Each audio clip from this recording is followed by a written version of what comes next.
Okay, now these forms that I have here are North Carolina specific. However, pretty much every state is going to have the same sort of document. The first document that you see is basically an agency disclosure document. Is everybody familiar with the term agency when working with a realtor? What that basically means is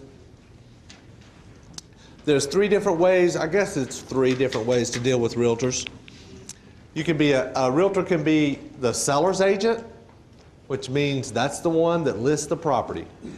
They're the agent of that seller. They have a fiduciary responsibility to work for that seller. Okay? Which basically means they owe that seller their allegiance. Then there's a buyer's agent, which basically means if I have a buyer's agent working for me, they're not going to go tell that seller's agent everything I told them. For example, let's offer 50, but I'll go up to 70. They're not going to tell that seller's agent that, right? Now, then there's dual agency. A realtor can list a property and they can sell the property. They're working as a dual agent, okay? Which basically means, in simple terms, ain't telling nobody nothing, okay? That's the easiest way to put it. Wouldn't you agree with me, Roger? Yeah, in fact, I've literally got, 3 weeks ago, I literally got up from my conference table because I represented both sides of the transaction. And I find myself in that position quite routinely. And I literally got up and I left my tenant in the room with the landlord and said, you guys need to work out the terms and the lease rate because I didn't want to be part of that. So I got up and walked out of the room. That's a good point, Roger. Good point. So, unless you're dealing directly with the listing agent, know that the listing agent is not going to be on your team, so to speak. They're either going to be the listing agent, you have a buyer's agent, or they're going to be a dual agent.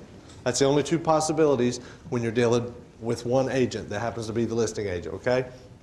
Now, your buyer's agent is going to be on your team.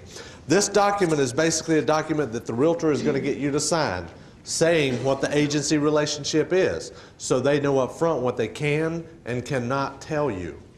Okay? Is everybody okay with this? Understanding this? I went to a class one time as a realtor. I'm a licensed real estate broker. I'm not active in the business brokering property, but went to a CE class, continuing education, and someone had the story about what if you can't get them to sign it? I thought it was a great answer. They said, that's okay. Let me write this. Will not sign. Initial right here. Now, if anything ever comes up and they say, I didn't explain it, okay, is this your initials right here where it says will not sign? Did you see this document? They explain it to you? Yes. There it is. Hey, has anybody ever tried that?